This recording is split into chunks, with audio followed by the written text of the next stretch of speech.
आप शुरू बोलिए श्री प्राणनाथ प्यारे की जय। बोलिए श्री सतगुरु महाराज की जय। बोलिए श्री निजानंद स्वामी की जय। बोलिए श्री निजानंद संप्रदाय की जय। समस्त सुंदर साथ की जय। चौपाई सुंदर साथ जी ऊपर से पढ़ती हूँ। खाना पीना सब इत ही मिलाप मजकूर, इत ही पूर्ण दोस्ती, इत बरसत हक का नूर। खाना क्या है? धनी के स्वरूप का दीदार करते ही हमारी भूख मिट जाती है। और पीना क्या? धनी के नेत्र कमल से उस इश्क का रसपान करना। सब इत ही का क्या मतलब?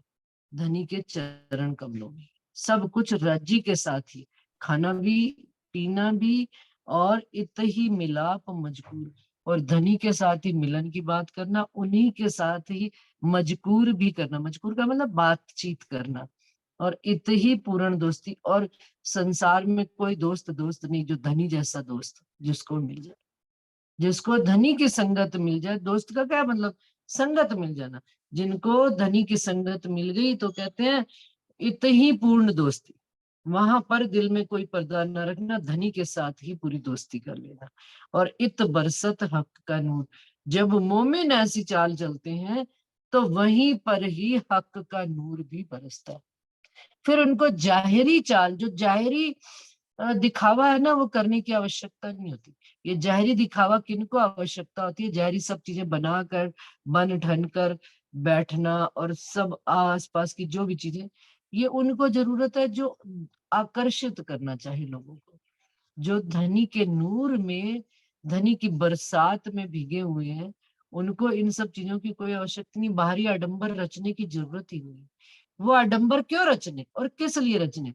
सतगुरु सुंदर साहब जी, पता नहीं कईयों को पता भी है कि नहीं पता, कि सरकार बड़ी अच्छी एक बात सुनाया करते थे। क्यों? मुझे तो हर प्रसंग पर मेरे हाथी, क्योंकि हमने उनका संग किया, ये भी धनी की कृपा है, उन्होंने हमें इस लायक समझा। तो सुंदर साथ कहते थे, कहते कहते मैंने भी अपनी आंखों से देखा कि बहुत क्रोध किया करते थे, इतना गुस्सा किया करते थे कि कभी कभी हैरानी हो जाया करता था, डर ही लग जाया करता था। तो एक दिन बड़े अच्छे मूड में बैठे हुए थे, हंसी मजाक के मूड में, तो बातचीत में चली, तो मैंने कहा कि सरकार आप इतना गुस्सा कैसे करते, क्यों करते हो इतना? तो कहने लगे ये भी राज होता है।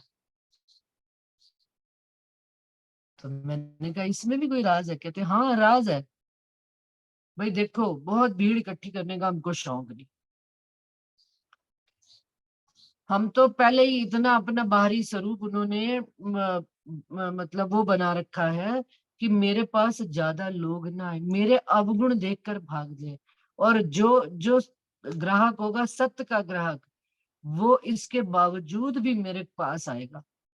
कि भाई इतना गुस्सा करते तो क्यों करते हैं? चलो जरा जान कर तो देखा जाए, घुसकर तो देखा जाए, बीच में बैठकर तो देखा जाए। तो कहते हैं जो सत्य का ग्राहक होगा वही मेरे बाहरी आवरण को तोड़कर मेरे अंदर तक आ पाएगा। और हमने अपना बाहरी आवरण ही इतना, तो ये तो भाई मेरे हादी सतगुरु महाराज की बात थी कि वो कहते थे कोई भी उनको प्रणाम भी, मान लो जैसे वो कहीं खड़े हैं बीच में और प्रणाम करने कोई चला गया, इतनी बुरी तरह से डरते थे। अकल नहीं, इतने जनों के बीच में खड़ा हो, तुम घुस के आ गए, पैरों में पड़ना, कहीं गिर पड़ जाओ, मैं ही गिर पड़ जाऊं, या तुमको ही कहीं चोट लग जाए, बड़ी बुरी तरह डांटते थे। तो जब उन्होंने ये राज खोला, सुंदर सा जी, तो इतना मतलब दिल में उनके प्रति दुगना प्यार आ गया कि जो मेरे अवगुण दिख, उन्होंने कभी अपना गुण दिखाया ही नहीं। कहते गुण तो तुम पार की दृष्टि से जब देखोगे तब मेरा गुण देख पाओगे। तुम तो बाहरी गुणों और अवगुणों में ही अटके हुए हो कि भाई मेरे से जुड़ रहे हो कि मेरे गुण ज्यादा है इसलिए बाहर के, तो वो तो मैं प्रकटीकरण जो करूं, तो मैंने अपने अवगुण ही बाहर प्रकटीकरण कि जो सच का ग्राहक होगा वो अपने आप मेरे अंदर आकर, मेरे से आकर जुड़ेगा। लोग कहते थे भाई वहां पर तो ना वो डिक्टेटर राज चलता है रतनपुरी में, लेकिन उस अनुशासन का आज ये रिजल्ट है सुंदर सा जी, कि आश्रम आज रतनपुरी में सरकार को गए हुए भी कितने वर्ष हो गए, लेकिन आश्रम में वही प्रातः काल सुबह 4 बजे घंटी बजती, आवो जीवाला हो जाता। जैसे परमधाम में लीला चलती है ना, कि सब काम किसी को कुछ कहना नहीं पड़ता, ऐसे ही आश्रम में जब जाओ तो सब काम बिल्कुल वही कि वही अपने आप घटित हो रहे हैं। सुंदर साथ के चरण कमल सुंदर साथ अपने आप उस क्रिया की ओर अग्रसर हो रहे हैं कि भाई अब वाणी चर्चा का टाइम है, अब भोजन का टाइम है, अब अर्जी का टाइम है। किसी को कुछ क्यों नहीं? क्यों? क्योंकि उन्होंने वो जीवन भर हमको अनुशासन दिया। तो वो कहते हैं कि धनी ने अंतर ध्यान होकर भी हमें सुख दिया। वो हादी होते हैं, वो सतगुरु महाराज हैं, जिन्होंने जीते जी तो हमारा भला चाहा ही चाहा, लेकिन तन छोड़ने के बाद भी वो आत्म में तो हमारी बैठे ही हुए हैं, लेकिन उनकी चाल हमारे अंदर दृढ़ता से हमें एक मार्ग दिखा रही है आज।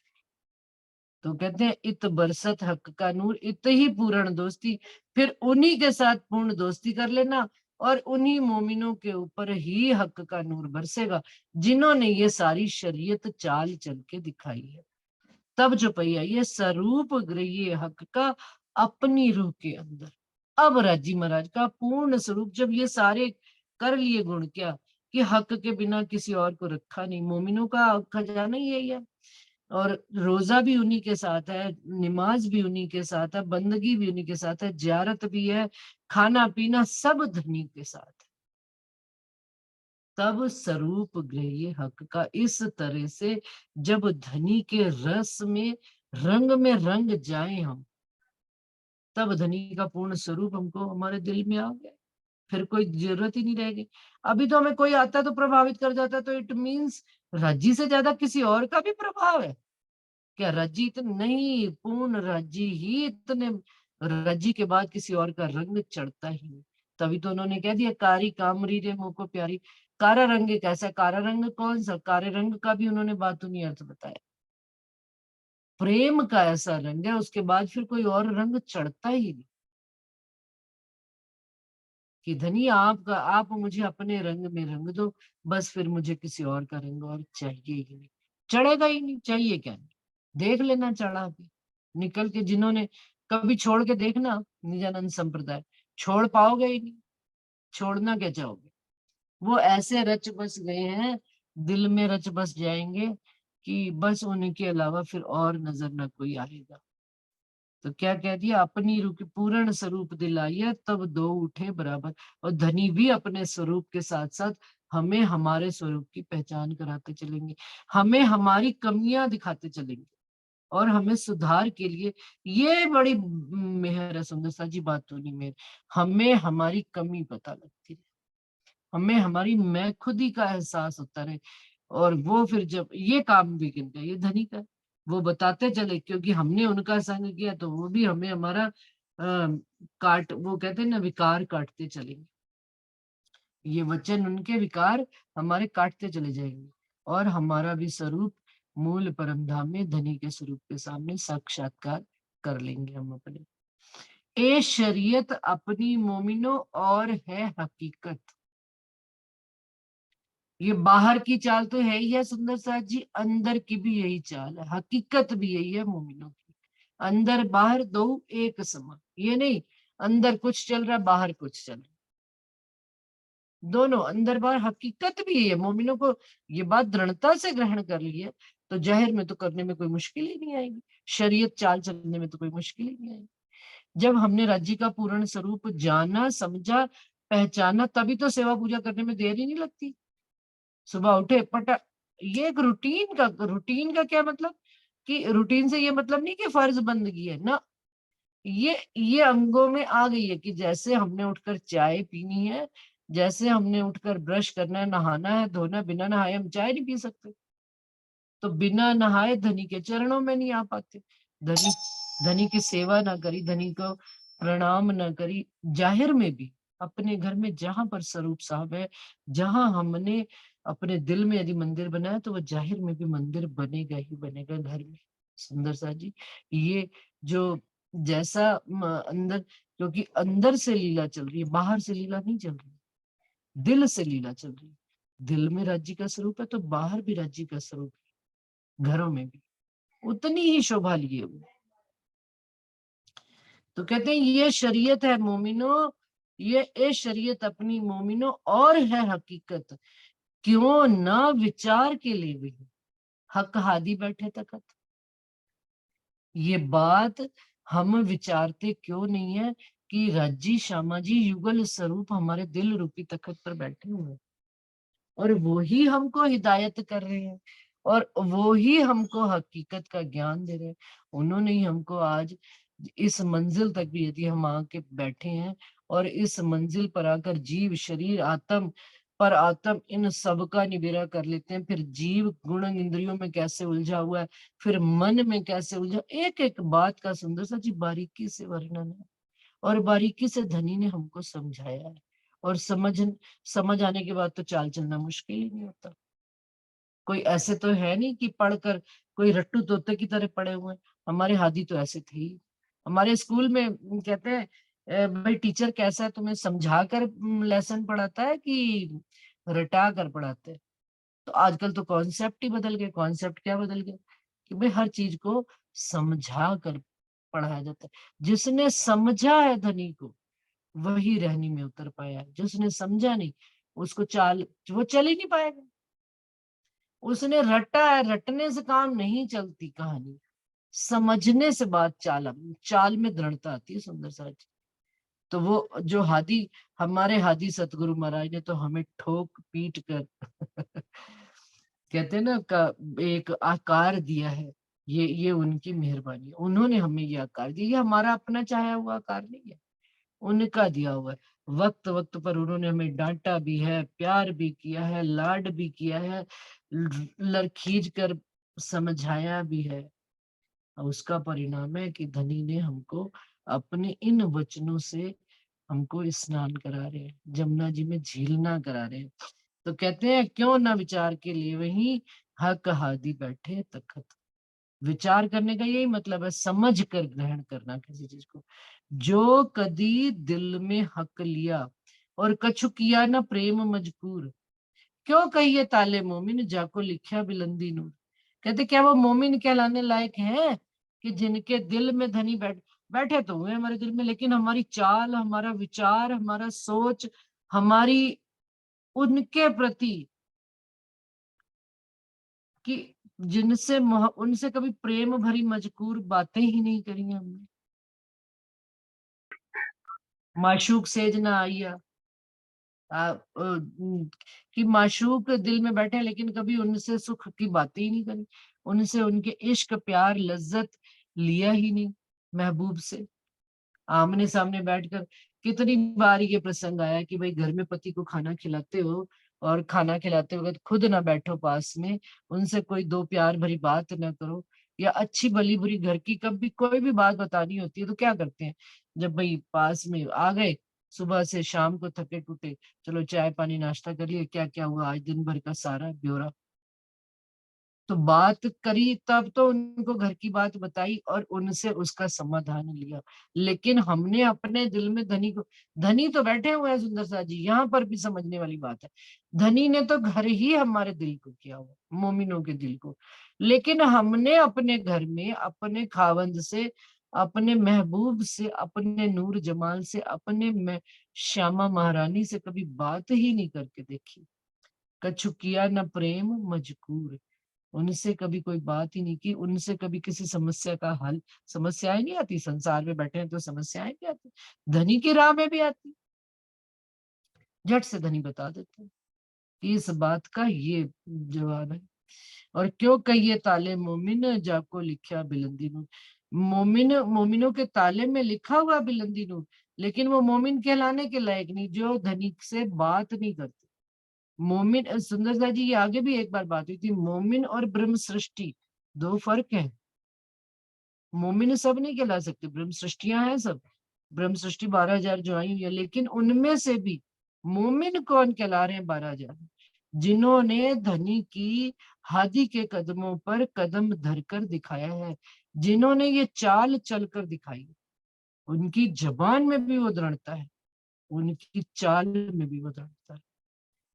तो मोमिन वही कहलाएगा जो इस राह पर चलकर क्यों कहिए ताले मोमिन, मोमिनों के ताले में आई है ये बात। और यहाँ आकर धनी से यदि प्रेम और मजबूर की घूमने आए हैं, सजा दो बाग तिलसम का कि मेरी रूहों ने आना है। और उस बाग में, उस तिलसम के बाग में मेरा महबूब मेरे संग आया और मैंने उनसे बातें नहीं करी, क्या फायदा देखने का कि ये घर ऐसा है, ये वैसा है। हमने 25 पक्ष गिन लिए, हमने एक एक सीढ़ी गिन ली, एक एक खिड़की गिन ली, फिर उस पे चौखटे गिन लिए, उन पे घोड़ले गिन लिए, उनके अंदर उनकी बनावट देख ली, फूल क्यारी देख ली, लेकिन जो सजाने वाला है उस घर को, उस लीला को नहीं जाना सुंदर साथ जी। तो फिर किस काम का हमारा धनी को, हमारा मोमिन कहलाना। तो क्या कहते हैं, ए हकीकत मोमिनो और ले ना सके कोई, बेशक होए बातें करे तो मजकूर हजूर होए। कहते मोमिनों की हकीकत है ये और संसार में कोई ले नहीं सकता। ये केवल आया ही मोमिनों के ताले है, मोमिनों के ही नसीब में आया है। लेकिन मोमिन अगर बातें ही नहीं करेंगे, लेकिन बातें कैसे होंगी। जैसे ऊपर उन्होंने बात, ये शरीयत हमारी बता दी कि मोमिन उजू किससे करते हैं, ये जल से नहीं करते संसार के, धनी की विरहा रूपी जल से उजू करते हैं, अपने अंगों को पाक साफ करते हैं। तो अब क्या कह रहे हैं, बातें कैसे होंगी धनी से। एक तो अपने अंगों को धो लिया हमने विरह के से और चाल पर चल पड़े। अब धनी दिल में बैठे हैं तो उनसे बातें करनी है। तो बातें करने के लिए क्या चीज आवश्यक, बेशकी होना आवश्यक, संशय नहीं हो कहीं पर, कभी संशय आए ही नहीं कि मेरे धनी यदि ये बात कह रही है तो बिल्कुल हो सकती है, इसमें कोई मुश्किल नहीं। दिन को लियावे रात में, रात में लियावे दिन, ये उनके लिए संभव है। अगर मेरे सतगुरु महाराज कह रहे हैं अंधेरा है तो है अंधेरा, और वो कह रहे हैं प्रकाश है तो प्रकाश है। अगर वो दिन में रात कह रहे हैं तो रात ही, और रात को अगर वो दिन कह रहे हैं तो दिन ही। उन्होंने कह के दिखाया कि नहीं दिखाया सुंदर साथ जी। 14 तबक को उन्होंने रात की, लेकिन फिर उन्होंने कहा ये दिन है। क्यों दिन है, क्योंकि इसमें अब ये प्रकाश आ गया, ये वाणी का ज्ञान आ गया, तो प्रकाश हो गया, उजाला हो गया, सूर्य उदय हो गया। तो रात में भी दिन उन्होंने करके दिखाया। जिन मोमिनों ने उनकी बात पर संशय नहीं लाए और बेशक हुए हैं, कहीं कोई संशय नहीं, कहीं कोई अटकल नहीं, कोई चालाकी नहीं, चतुराई नहीं, उन्होंने कहा है तो कहा है, होगा तो होगा। मेरे हादी कहते हैं तो होगा ऐसे। वो मोमिन बातें करेंगे किनसे, धनी के साथ। और मजबूर हजूर होए, धनी के आमने सामने बैठकर वो ही मजबूर कर सकते हैं, वो ही बातें करेंगे और वो ही धनी के सन्मुख होकर बातें करेंगे। और ले ना सके कोई, ये दूसरा ले नहीं सकता। सारी दुनिया सुन ले, कहती हूँ उम्मत को सुन सी सब संसार, सुनेगा तो सारा ब्रह्मांड। और देखो तो सारा संसार वाणी भी पढ़ रहा है, और सब अपने अपने हिसाब से बात भी कहते हैं, एक ही बात के सब अपने अपने हिसाब से अर्थ निकालते हैं। लेकिन इन बातों का बातूनी अर्थ, और इन बातों का कि विरहा गतरे जाने सोई जो मिलकर बिछड़ी है, जो अपने धनी से बिछड़ी हुई है वही तो इस विरह के दर्द को जान सकती है। वही तो अपने, जिसने अपने धनी के साथ बातें की हैं, वही तो धनी के स्वरूप को यहाँ पर बात करने को लालायित होगी कि मैं अपने धनी के साथ अर्श परम धाम में बैठकर कितनी बातें किया करती थी। हर पल, एक पल भी उनसे दूर नहीं, कैसे वो मुझे अपने हाथ से मुख में पान का बीड़ा दिया करते थे, और मैं कैसे उनके, और कैसे वो अपने मुख से अधकाल मुख मेवा, अपने मुख में इतना रूहों पर लाड आ जाता था कि अपने मुख से मेवा काट कर मोमिनों के दिल में, मोमिनों के मुख में दे दिया करते थे। ये सारी बातें उन्हीं को तो याद आएंगी जिनके साथ हुई हुई हैं बातें, जिनके साथ घटी थी नहीं। जिन्होंने परम धाम देखा ही नहीं वो क्या परम धाम बनाएंगे,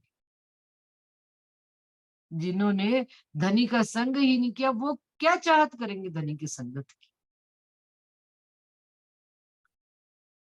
तो वो कह रहे हैं जो बेशक होएगा वही करेगा।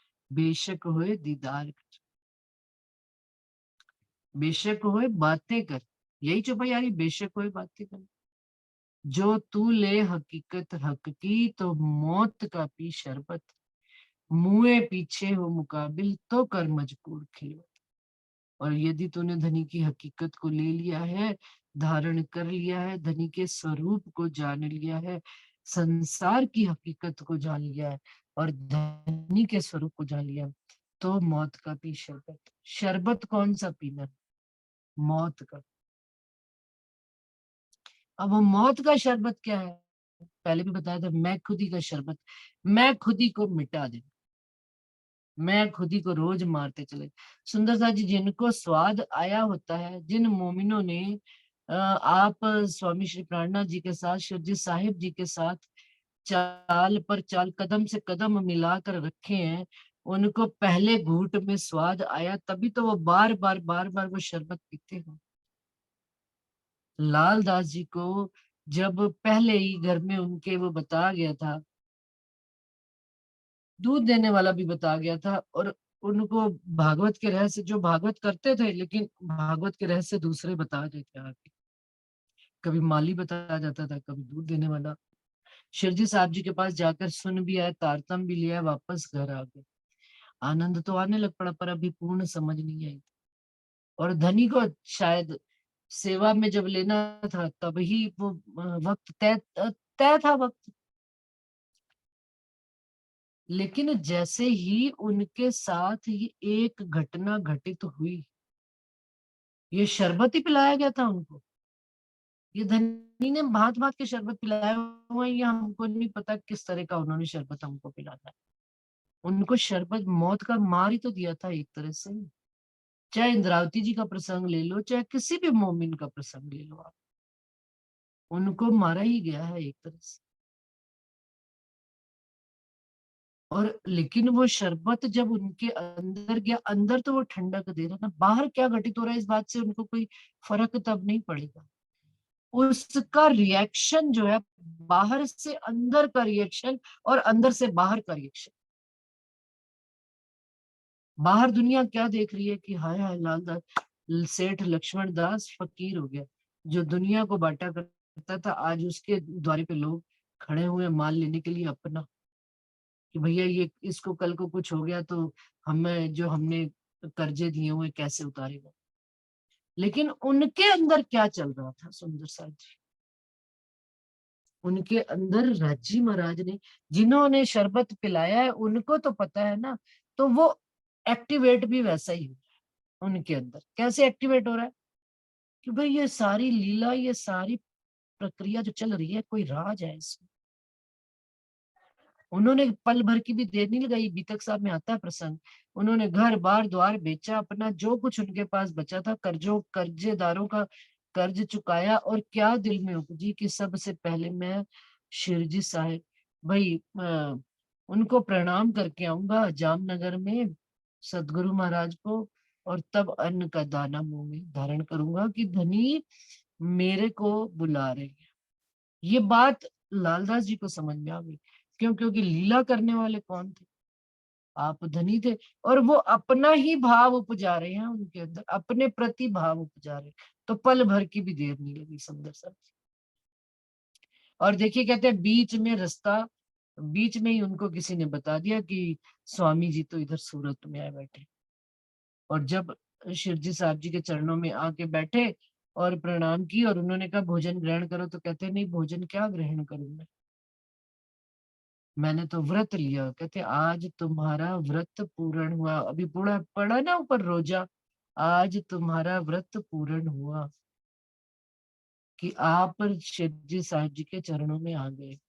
जिनकी चाह में आप निकले थे, यहाँ आप शिव जी ने अपनी पहचान कराई लालदास, कि जिनकी चाह में आप निकले थे, आपका रोजा यहाँ पूर्ण हुआ। हमने अपना रोजा कभी ऐसे रख के देखा है सुंदर साथ जी, कि धनी के स्वरूप का दीदार करेंगे तभी हम रोजा तोड़ेंगे?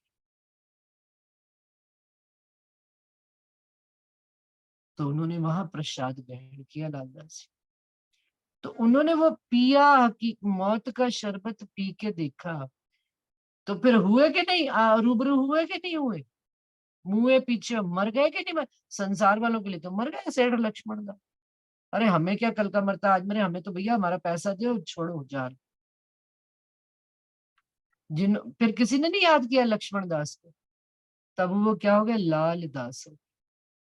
शिरजी साहब जी ने उनको लाल दास जी की उपमा दी कि भाई ये धनी के रंग में ऐसे रंगे कि लालो लाल ही हो। मुए पीछे हो मुकाबिल, मर कर पीछे हो मुकाबिल, फिर धनी से बातें करो, मरो और मजबूर करो खिलवत में। फिर खिलवत की बातें, फिर वो याद पढ़ने की थोड़ी जरूरत है कि धनी हमने खिलवत में क्या बातें करी थी, वो तो रच बस गई, वो अपनी याद घर की वापस आ गई और सारी बातें करने लगी। मरना इसको कहते हैं सुंदर सा, हमारे जैसों को मरना नहीं कहते। छोटी छोटी बातों पे चू चू चू चू होती रहती। मरना है तो एक बार मर जाओ, और फिर पता क्या, उसमें जब स्वाद आने लगता है तो फिर दौड़ दौड़ के भाग भाग के धनी की सेवा में। जब दिल्ली में जाना था मस्जिद में, तो देखो लालदास जी एक्टिव। फिर देखो, क्योंकि अब समझ में आ गया ना, इसमें स्वाद आता है, इसमें रस आता है, इसमें आनंद आता है, इसमें इश्क आता है धनी के साथ चलने का। धनी हमको स्वाद देते। मस्जिद में गए तो दौड़ते दौड़ते चले गए, 12 मोमिनों में जाना था तब लालदास जी ने सबसे पहले हाथ खड़ा कर दिया, मैं जाऊंगा कोई और जाए ना जाए। हम तो इंतजार करते रहते, ये वाला बोले वो वाला, पता नहीं वो जाएगा कि नहीं जाएगा, आप भी चलो, ये भी चले वो भी चली। अरे मुझे धनी मौका दे रहे, मैं जाऊं ना, अपने आप धनी मेरी व्यवस्था करेंगे। संगी साथी सब अपने आप सब, धनी मुए पीछे हो मुकाबिल, तो कर मजबूर खिलवत, मर जाओ फिर खड़े हो धनी की राह में, और फिर धनी से खिलवत खाने में खड़े होकर धनी के साथ बातें करो। ये राज है सुंदर सा जी मरने का। एक बार क्या हुआ सुंदर सा जी, एक प्रसंग शायद बहुत बार सुना भी होगा और सुनाया भी होगा, ध्यान नहीं, कि मेंढक कुएं में रहते थे। हमारा सुंदर सा जी संसार में ये कुआं का मेंढक, हम जो है कुएं के मेंढक है। इस अपनी चार दीवारी से निकलना ही नहीं चाहते, जो हमने आवरण धारण कर लिया। लेकिन एक उसमें से मेंढक को और पता था कि बाहर दुनिया बड़ी शानदार है, बाहर समुंदर है, हम तो थोड़े से इतनी सी जगह में इतने से ही पानी में रहते हैं, एक दूसरे से लड़ते झगड़ते कटकते। तो अगर समुंदर में चले गए तो विशाल ही विशाल हो जाए, विस्तार ही विस्तार हो जाएगा। नदी समुंदर में जब मिल जाएगी तो विस्तार ही विस्तार, कुआं जब कुएं का पानी समुंदर में चला जाएगा तो इतना विस्तार हो जाएगा, जहां मर्जी घूमोगे तो कमी नहीं आएगी। अब एक मेंढक को बड़ी ही लालसा थी उसमें से जाने की, समुंदर में। और बाकी के सब जो है ना, उसको रात दिन क्या करते थे, कुछ नहीं कुछ नहीं, ये ऐसा नहीं हो सकता, वैसा नहीं हो सकता, फलान नहीं हो सकता, ढींग नहीं हो सकता। लेकिन वो मेंढक जो है ना, उछल उछल के उछल उछल के उछल उछल के कोशिश करता रहता। और जितना जब वो उछलता और पीछे देखता, तो नीचे वाले जो बाकी मेंढक है ना, उसको उसको ऐसा दिखता है नजरों से कि ये सारे मुझे बकअप कर रहे हैं, कि चल और कोशिश कर और कोशिश कर। जबकि नीचे वाले तो क्या कहा करते थे, कुछ नहीं हो सकता तेरा, तू कुछ नहीं कर सकता, तू ऊपर नहीं जा सकता, तू पार नहीं जा सकता, फलान नहीं कर सकता। लेकिन उसने सुना नहीं, उसने अपनी बात, वो अपनी लगन में लगा रहा, मेहनत करता रहा। एक दिन वो कुएं की हद लांग कर बाहर चला ही गया। हद से बाहर चलो अपनी, जो हद धनी ने बताई है ना, ये शरीर की हद, इससे पार होकर जब हम आगे की ओर चलेंगे, इन लोक लाज मान मर्यादाओं की रूढ़िवादी दीवारों को तोड़कर जब हम धनी की ओर कदम बढ़ाएंगे, तो धनी तो ऐसे सामने खड़े हैं सुंदर साथ जी, कि इंतजार में दिखेगा कि धनी हमको गले लगाने के। तो कहते हैं कि वो मेंढक जो है पार कर गया, तो मेंढक से पूछा गया कि भाई तू कैसे इतनी परेशानियों के बावजूद भी पार कर गया। तो राज ये खुला कि मेंढक बहरा था। मेंढक को कुछ सुनाई ही नहीं देता था। तो हमको मुए मुए होना ना, मरना मुए पीछे हो मुकाबिल, हमें सुननी है तो केवल किनकी बात सुननी है?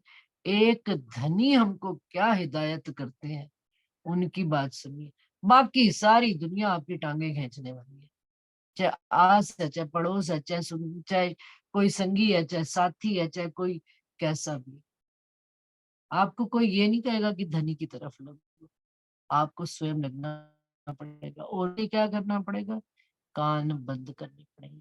तब इन हद की दीवारों को आप लांग कर धनी के, ये काल माया, योग माया के जो ये जितने ये जाहिरी ब्रह्मांड है ना, ये बातूनी भी अपने अंदर के पिंड और ब्रह्मांड को छोड़कर, शरीर की सारी मर्यादाओं को तोड़कर आप धनी के स्वर्ग को हम जान पाएंगे और पा पाएंगे। और तब धनी से खिलवत में जाकर बैठे बातें कर पाएंगे। तो क्या कहते हैं, जो लो जाहिरी। सुंदर सा जी समय कितना हो गया पहले, क्योंकि अगली चौपाई और बहुत अच्छी आ रही है अभी है। जो लो जाहिरी अंग ना मरे, तो लो जागे ना रूह के अंग, ए मजकूर रूह अंग हो वही अपने माशूक संग। अब जाहिरी अंग कैसे मरना है? जाहिरी क्या इच्छाओं को मारना है? एक लगन लगी हुई, इश्क की लगन लगी हुई लड़की को संसार में, जिसको किसी के साथ प्रेम हो जाता है सुंदर सा, फिर उसको तन मन की सुध नहीं रह जाती। हमको तो हमें हमारे पूर्ण पार ब्रह्म अक्षरातीत हक राजी महाराज महबूब, जो रात दिन अष्ट पहर हमको अपने होने का एहसास करा रहे, अपनी आशिकी का एहसास कराने के लिए वो इस संसार में हमारे, हमसे पहले ही आ गए। हमारे पीछे क्या है, हमसे पहले ही आ गए। अगर देवचंद्र जी घर से निकले थे तो उनसे पहले ही धनी ने विचार कर लिया था कि भाई ये बीच राह में जब इसको पहाड़ ही पहाड़ रेत के दिखेंगे और रात्रि के 12 बजे घनघोर अंधकार में इसको कोई मिलेगा नहीं, तो मुझे कैसे इसको मिलकर इसको समझाना है और इसको पकड़ना है। धनी ने पहले ही विचार कर लिया था। इसका मतलब क्या हुआ इस प्रसंग को बताने का, कि कहने का ये मतलब हुआ कि हमको चाल चलनी पड़ेगी। हमें हमारे जाहिरी अंग अपने आप खत्म होते चलेंगे।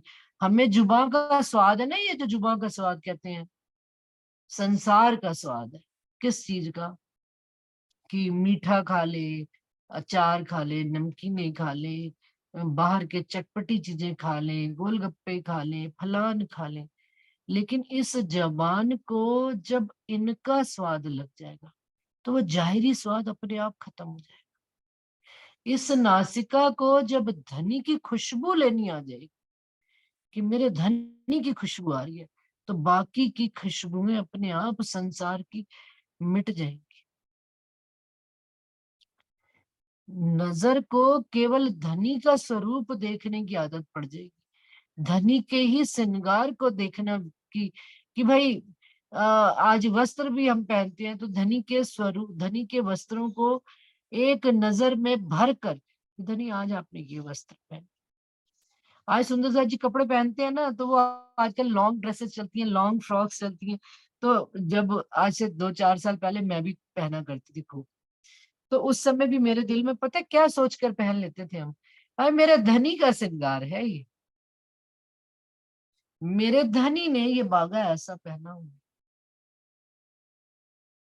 तो आज फैशन भी वो राज्य से आ रहा है संसार। तो अपनी इच्छा पूरी कर ली, लेकिन उसके बाद कोई ये नहीं है कि भाई हम धनी बन गए या कुछ है। हर चीज में धनी का भाव ही जागृत होता चला जाता। बस फिर बस दो एक बार पहन लिया, ठीक है, अपनी इच्छा पूरी कर ली, लेकिन उसके पीछे मरना नहीं है, दौड़ना नहीं है। ठीक है, इट्स ओके, संसार में आए हैं तो। लेकिन धनी ने वो उस वस्त्र से भी प्यार क्यों हुआ, पहनने की चाहत भी क्यों सुंदरता जी, क्योंकि मेरे धनी का बागा, कहते हैं इतना लंबा कि उनकी इजार दिखती ही नहीं, झांझरी घुंघरी काम भी कड़ला केवल दिखता। जो उन्होंने चरण कमल में श्रृंगार धारण कर रखा है, केवल वही श्रृंगार दिखता है। तो शोभा कहाँ से, हर बात का मिलान कहाँ से हो रहा है सुंदर साहब? धनी के स्वरूप से। जो लो जहरी अंग ना मरे, तो लो जागे न। अब ये जहरी अंग तो मैंने एक वस्त्रों से, अब अंदर की बात ली है, जहरी अंग। अब कौन से अंग? अपनी क्रोध है, अपनी ईर्ष्या है, द्वेष है, ये सब चीजें संसार से मर गए। उसने डायमंड का सेट पहना, मेरे पास भी होना चाहिए। हमें ये क्यों नहीं इच्छा जागृत होती कि भाई वो इतना अच्छा गा लेती है, वो धनी के स्वरूप का इतना अच्छा गुणगान कर लेती है, उसकी बुद्धि इतनी तीव्र है कि वो धनी के हर बात का, स्टेप का जवाब निकाल लेती। तो धनी की तरफ जागृत हो जाना और जाहिरी में संसार की तरफ से अंगों का खत्म हो जाना, ये है तोलो जागे ना रुके। रूह के अंग जागृत होना शुरू हो जाते हैं, रूह का एक एक अंग जागृत। ये पीछे तो उन्होंने कह दिया पूर्ण स्वरूप धनी का आएगा, आपका भी पूर्ण स्वरूप आएगा। कभी कभी सुंदर साथ को देखकर कह देते हैं ना, अरे तेरे से तो आज नजर मिला के दिल खुश ही हो गया। क्यों? कि भाई दोनों के दिल में राज्य का ही स्वरूप है, दोनों की नजरों में राज्य का ही स्वरूप है। तो दोनों ने एक दूसरे को अरस परस क्या दिया? धनी का ही लाड और प्यार बांटा। क्यों? क्योंकि दोनों की नजर में संसार है ही। तो क्या कहते हैं, जो तू जो लो जाहिरी अंग ना मरे, तो लो जागे ना रूह के अंग। ये अंग भी अब धनी के हो गए, ये रूह के अंग हो गए। क्यों? क्योंकि रूह रज्जी की तरफ जागृत हो गए। ए मजकूर रूह अंग हो वही अपने माशूक संग। इस बात का भी रूह को कब विचार आता है? जब रूह के अंगों में धनी का संग अपने माशूक रज्जी महाराज को वो अंगी संगी करती है, तब उसको इस बात की भी समझ आनी शुरू होती है, इस बात का भी विचार आना शुरू होता है कि धनी के अंग संग करने से मेरे अंदर धनी के ही प्रति विचार जागृत हो रहे हैं। धनी को मैं कैसे रिझाऊं, यही बात आ रही है। धनी मुझको कैसे रिझाते हैं, ये बात समझ में आ। और ये अंग मेरा, ये मन, क्यों नहीं आई तरीकत बात? मन बड़ी स्टेज में कहा, वो कब प्रथम स्टेज पर खड़ा है? जब हम उसके वशीभूत हैं। लेकिन अब तो वो पहरेदार, अब तो वो उल्टा बिल्कुल अलर्ट होके पहरेदार बन के खड़ा कि कोई गलत बात संसार की आने ही नहीं दे। जागृत पहरेदार, अब वो हमारा पहरेदार है, क्योंकि हम मालिक जागृत हो चुके, मेरी रूह जागृत हो चुकी है कि मेरे अंदर कोई भी बात आ रही है, वो बात मुझे किस चीज के लिए अलर्ट कर रही है, किनके संग से? क्योंकि वो माशूक मेरे अंदर बैठे, वो धाम धनी ने मेरे अंग संग किया हुआ है, और वो माशूक मेरे अंगों को अलर्ट रखते हैं कि नहीं, संसार में तो कुछ नहीं, अपने आप जाएगा ही नहीं। क्यों? क्योंकि मैंने उनसे मोहब्बत की है, मैंने बुद्धि से नहीं लिया, मैंने ज्ञान नहीं लिया, मैंने उनसे मोहब्बत करके उनका इल्म मेरे अंदर आता जा रहा है। मैंने उनसे इतना मेरे अंदर उनके लिए प्यार होने से उनके प्रति बातें सारी खुलासे में खुलती चली जा। तो जो लो जाहिरी अंग ना मरे, तो लो जागे न रूह के अंग। ए मजकूर रूह अंग हो वही अपने माशूक संग। सुंदर साथ जी आगे चौपैया, कौल फैल आए हाल आइया, तब मौत आई तो स्वतः ही जीते जी ही मर जाएंगे। क्योंकि कौल में भी आ गई, फैल में भी आ गई, और हाल में भी। जिसने इतना रोम रोम में धनी को विचार किया, जिस रूह ने, उसके अंदर रहनी ऑटोमेटिकली हो जाएगी, कहनी नहीं पड़ेगी, करनी नहीं पड़ेगी। हमको अरेंजमेंट्स नहीं करने पड़ेंगे कि हमें आज मंदिर जाना है, हम कैसे अरेंजमेंट करें, नहीं, ऑटोमेटिक ये मेरे जीवन में शामिल है, मेरे जीवन में ये काम शामिल है कि धनी की राह पर मैंने चलना ही